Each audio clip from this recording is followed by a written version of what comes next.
Como você pode perceber, eu preferi dividir as aulas apenas no conteúdo que foi atualizado, para facilitar a absorção do conteúdo, não ficar uma aula muito extensa. Você vai poder assistir todas numa pancada só, se você quiser, uma na sequência da outra, mas eu separei até para facilitar aqui de forma administrativa na plataforma, para que você encontre o conteúdo dessa aula.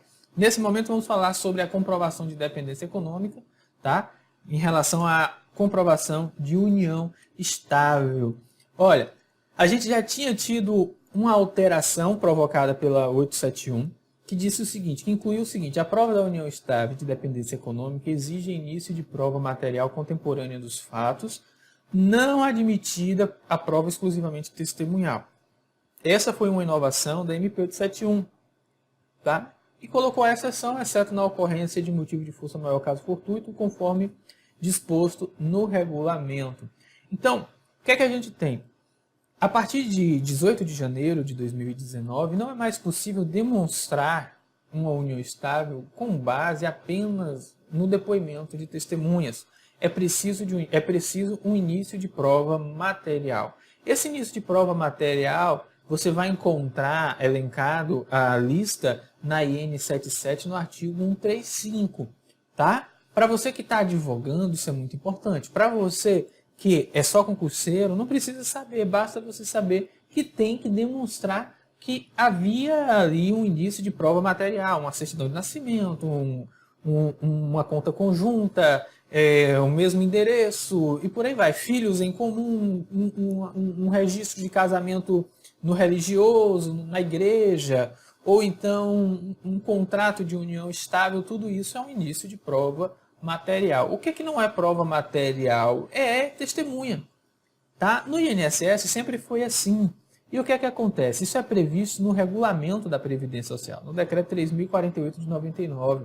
E decreto não pode inovar, decreto não pode criar regras que não estejam previstas em lei. Ele só vai esmiuçar, tá? Aquela lei, explicando como aquela lei vai ser praticada, vai ser aplicada, mas nunca inovando no ordenamento jurídico. O que é que ocorre? O segurado ele perdia no INSS e quando ele ingressava na via judicial, o juiz entendia que o regulamento não podia prevalecer sobre a 8213, que não previa esse início de prova material, essa exigência de início de prova material.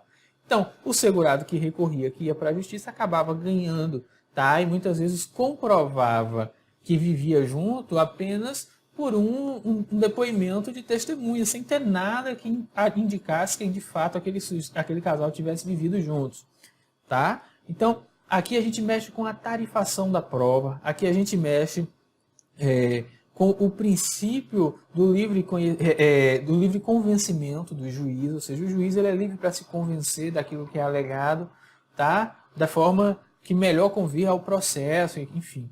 Mas, a partir de agora, mesmo o juiz ele vai ter que se atentar, tem que ter o início de prova material. Pode ser uma foto dos dois se beijando na boca, por exemplo, e aí o juiz se convence com base nisso, mas você vai precisar dessa prova, tá? Então, até 17 de janeiro de 2019 não existia essa exigência, e você poderia comprovar apenas com depoimento de testemunhas. A partir de 17 de janeiro, fatos de geradores, a partir de 18 de janeiro, na verdade, aí não. Aí você precisa de uma prova material, tá? Com a 8213, a gente ainda acrescentou algumas modificações a esse artigo, que além de necessitar, de informar que há uma necessidade de prova material contemporânea dos fatos, ainda exigiu que essa prova seja produzida em período de até 24 meses antes da data do falecimento, produzida em período não superior a 24 meses, anterior à data do óbito ou do recolhimento à prisão, tá? Porque a união estável, você está tratando de dependente. Quem quer demonstrar a união estável é um dependente que quer receber ou uma pensão por morte ou um auxílio reclusão. Então, esse documento ele vai ter que ser produzido necessariamente dentro dos últimos 24 meses, esse início de prova material. Por que isso? Porque você, às vezes, ontem eu estava analisando uma pensão em que o casal vivia junto, tá? Mas os documentos deles eram da década de 70 e 80. Não tinha nada da década de 90. Aí tinha um documento em nome de um deles nos anos 2000 a 2002. Depois não tinha mais nada Para nós, enquanto servidores, para mim, enquanto servidor, é muito complicado aferir se a pessoa vivia junto ou não. E aquele documento lá da década de 80 já não diz se aquele casal vivia junto ou não. Então, é comum que se o casal vive junto, que sejam produzidos documentos ao longo do tempo, mostrando que eles vivem juntos, que fazem coisas em comum. Então, nesse ponto, apesar de ser algo que na prática eu sei que vai ser difícil as pessoas terem esse documento, na maioria das vezes, principalmente em zonas rurais, tá? E as pessoas com menos estudo, elas têm mais dificuldade em produzir documentos nesse sentido, mas vai ser necessário, do contrário, a pensão não vai ser reconhecida. Tá? Então, além da prova material, acrescentou-se com a 3846 a necessidade de que esse documento tenha sido produzido nos 24 meses que antecederam o óbito, e a exceção continua a mesma, exceto com ocorrência de motivo de força maior ou caso fortuito, conforme disposto no regulamento. A gente ainda não tem nada a esse respeito no regulamento, no sentido específico para o reconhecimento de união estável, mas a gente vai analisar usando o artigo que já prevê o que é caso fortuito, força maior, dentro do regulamento da Previdência Social. Tá? Então aqui a gente vai ter uma mudança, gente, na tarifação de prova, tá? No reconhecimento dessa união estável. Então a gente vai precisar de prova material contemporânea dos fatos. A gente vai precisar que não seja apenas prova meramente testemunhal ou exclusivamente testemunhal, tem que ter um indício de prova material, tá? E essa prova, esse documento, ele deve ter sido produzido, tá, nos 24 meses que antecederam o falecimento do segurado.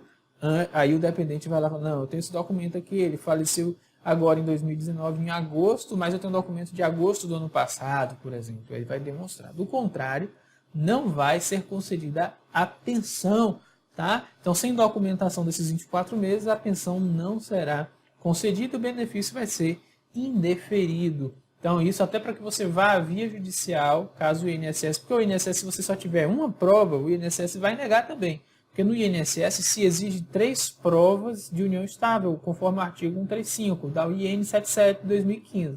Então, pode ser 3 filhos em comum, pode ser certidão de casamento no religioso, pode ser prontuário médico, enfim, tem vários documentos ali previstos, mas tem que ser em número de 3, tá? A lei está exigindo aqui que seja pelo menos um contemporâneo aos 24 meses, mas se tiver esse documento gerado nos 24 meses que antecedem o óbito, mas não tiver os outros 2, o benefício vai ser negado da mesma forma pelo INSS, tá? E o artigo 16, parágrafo 6º, ainda traz o seguinte: na hipótese da linha C do inciso 5 do parágrafo 2º do artigo 77 desta lei, a par da exigência do parágrafo 5º deste artigo, deverá ser apresentado ainda início de prova material que comprove a união por pelo menos 2 anos antes do óbito do segurado. A gente sabe que a pensão por morte ela já não é mais vitalícia em todas as situações. Para que ela seja vitalícia, é necessário que o segurado e a dependente ou o dependente tenham vivido por pelo menos 24 meses, ou seja, 2 anos juntos. O segurado tenha contribuído por pelo menos 18 meses para a Previdência Social. E aí, passado isso, garantido que o segurado tenha 18 meses de contribuição e que o casal tenha vivido por pelo menos 2 anos, você já pode conceder o benefício, tá? Preenchidos os demais requisitos da pensão, qualidade de segurado, enfim. Garante a concessão do benefício, mas se só tiver 2 anos de casamento e 18 meses de contribuição, vai garantir a pensão por apenas 4 meses. Se o segurado tiver 20, a dependente tiver 21 anos, por 3 anos, e essa tabela vai crescendo, crescendo, crescendo, até que quando o dependente alcança 44 anos, tendo vivido por 2 anos com o segurado que faleceu e ele tendo vertido 18 contribuições para a Previdência, aí sim, a partir dos 44 anos, essa pensão será vitalícia, vai ser até esse segurado, esse dependente, vir a falecer. É disso que está se tratando esse parágrafo 6º do artigo 16, tá? Ou seja, aquela tarifação dos 2 anos que antecedem o óbito é só para saber mesmo se viveu junto ou não. Mas, além disso, vai ter que comprovar que viveu por pelo menos 2 anos. Por quê? Eu tenho um documento o segurado faleceu em junho de 2019, eu tenho um documento emitido em janeiro de 2019. O que é que isso prova? Prova que a partir de janeiro, pelo menos de janeiro para frente, vocês estavam vivendo juntos.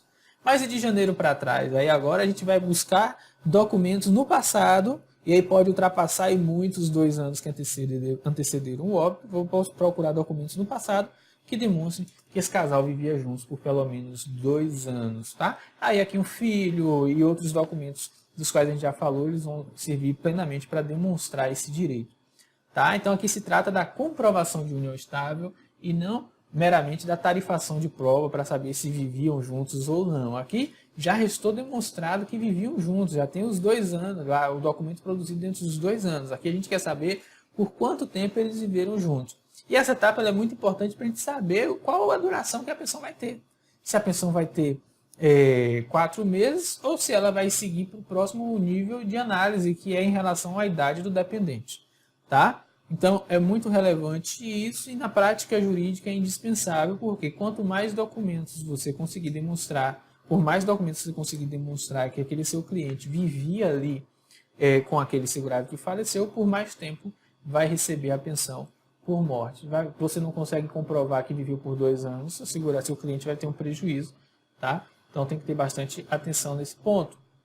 Olha, outra mudança relevante e pertinente é quando o dependente atenta contra a vida do segurado. Então o cara tem uma mulher, a mulher é riquíssima, ele vai e mata a mulher e depois vem no INSS, pede a pensão e fica recebendo a pensão, tá? Então isso não pode acontecer.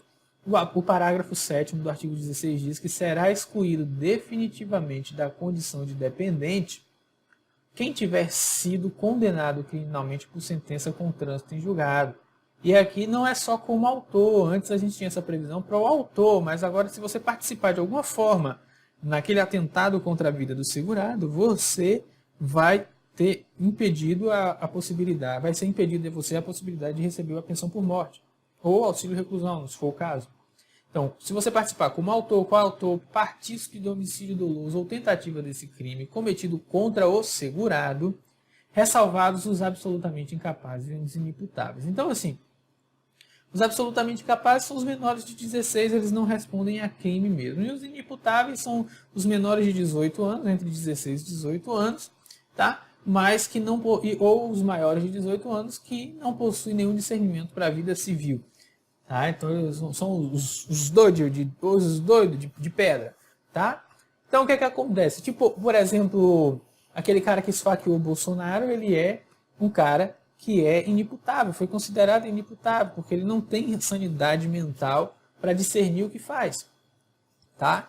Mas se não for essa situação, se ele for um autor, coautor, partícipe de homicídio doloso ou tentativa desse crime, tentar cometer esse crime como segurado, uma tentativa de assassinato, por exemplo, vai retirar daquele dependente a possibilidade dele receber no futuro uma pensão por morte ou um auxílio reclusão. Então você tem que tomar muito cuidado, tá? Muito cuidado mesmo.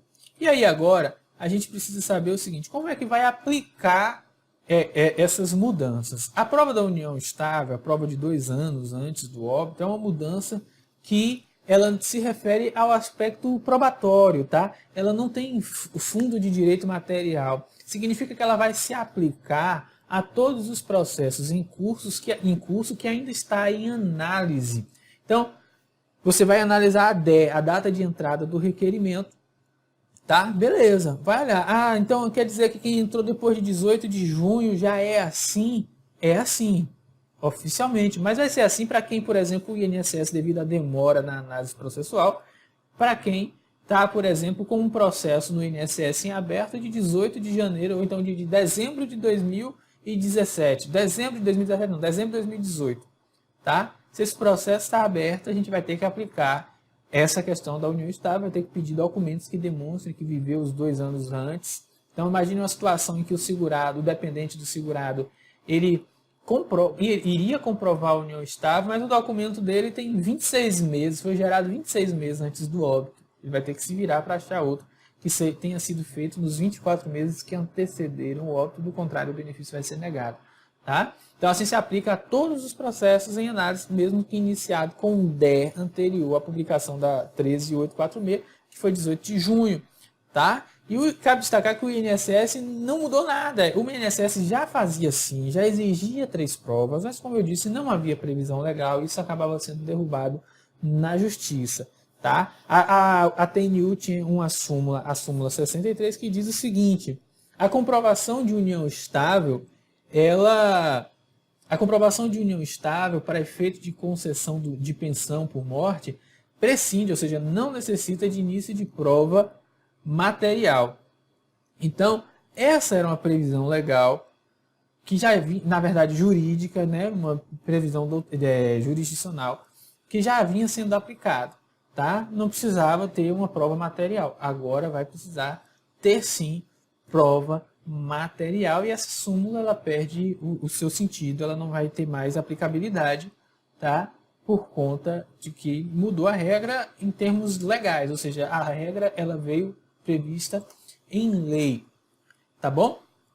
E aí a exclusão de dependente decorrente de atentado contra a vida do segurado, sim, esse vai depender apenas da data de entrada do requerimento, na verdade do fato gerador, porque não é mudança de tarifação de prova, da análise da prova, e sim do direito de ter reconhecido a qualidade de segurado, então é aplicado apenas após os fatos geradores, para fatos geradores, na verdade, após 18 de junho de 2019. E assim a gente fecha, em relação ao pedido de graça, as atualizações promovidas pela 13846. Até nosso próximo encontro.